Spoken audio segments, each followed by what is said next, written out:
root. Moolam means we know root. And the whole universe is compared to a tree. Specifically here is compared to a sandalwood tree.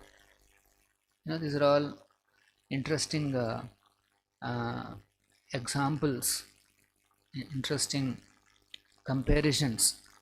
So here the Lord is compared to a sandalwood tree,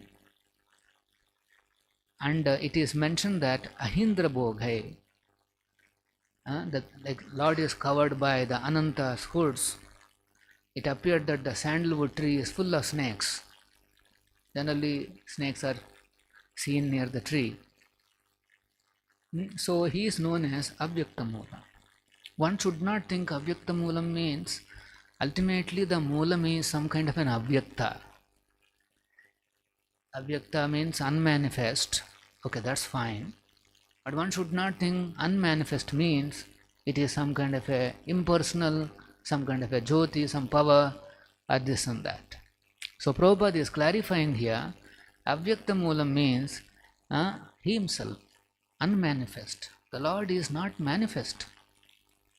He is present, but he is not manifest to our eyes, because our we are not, our eyes are not qualified. Since our eyes are not qualified, the Lord appears in the form of deity so that we can see him. So ultimately here Avyakta Moolam refers to the Supreme Lord. So Prabhupada in the purport, he mentions one interesting keyword, Swashrayashraya. He is his own support and there is no other support to him. For everybody else, he is the shelter or he is the support, and Lord is self-sufficient. Here it is mentioned as self-situated. He was a self-situated tree, the ancient being, the ancient tree.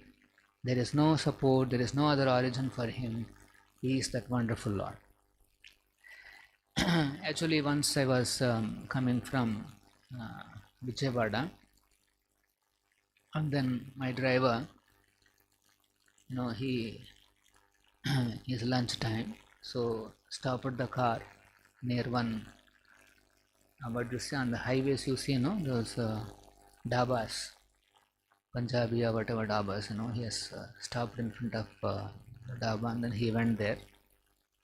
One tree is there nearby, next to my window only. Some tree is there, and then I saw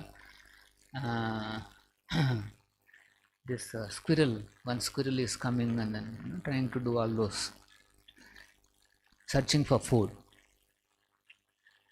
And then suddenly I saw that one uniquely shaped bird appeared on the scene, and very colorful, but little larger bird. It's not a pigeon, bigger than a pigeon, very colorful feathers and all that. Actually, first time I'm seeing. I never saw such a bird like that. As soon as the bird came, the squirrel ran away. The bird is trying to go inside and then try to trace where the squirrel is, and squirrel is running away. The question is how the squirrel understood that this bird is a threat to its life. How is that perception come into the squirrel? See, I myself don't know what is that bird is. But the squirrel immediately understood that it is a threat to my life.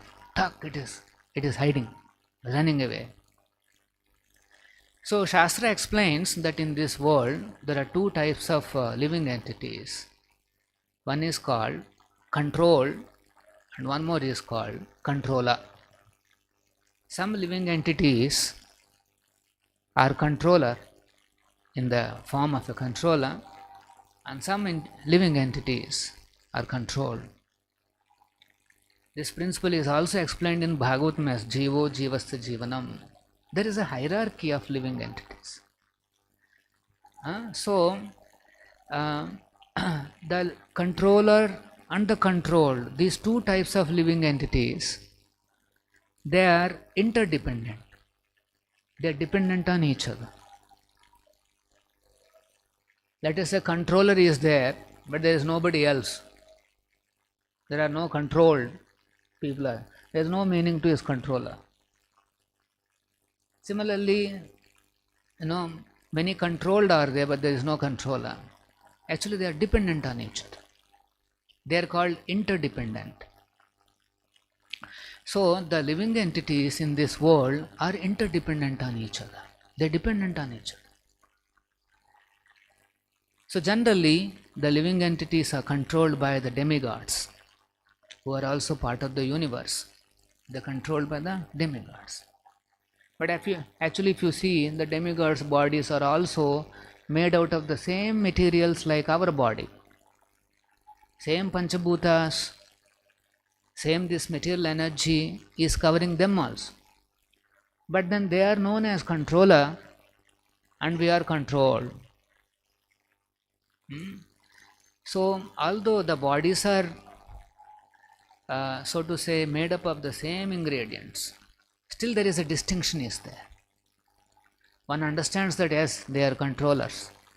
For example, as soon as we see the sun, immediately we know he is a very powerful personality.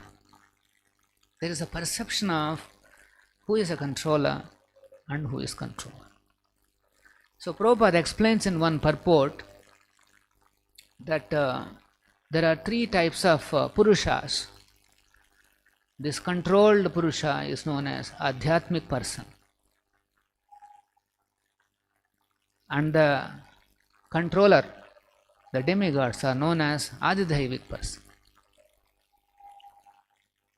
And the body is called Adi Bhautik Purusha.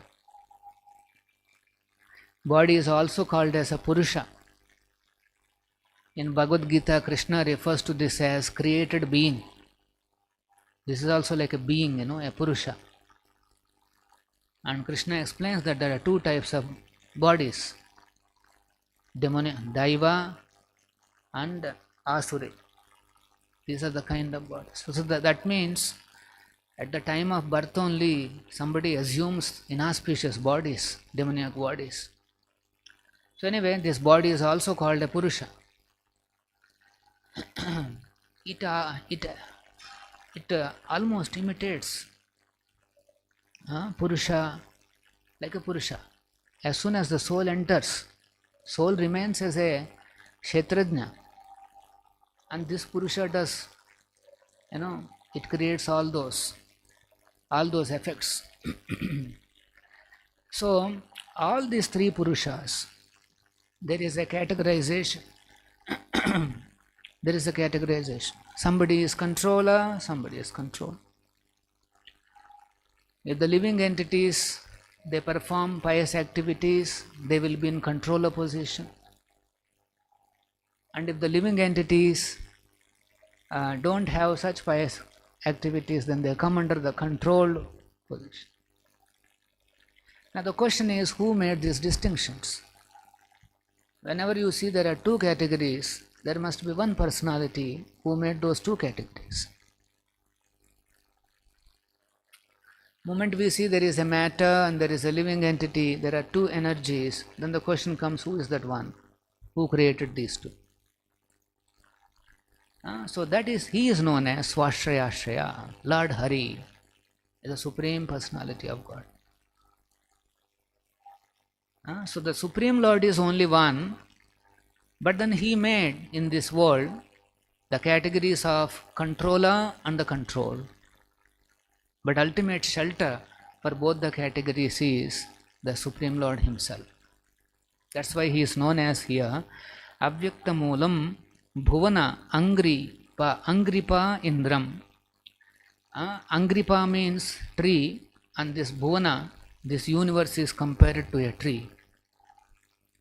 So the Lord himself is the tree of this universe, and it has innumerable branches, flowers, and that's why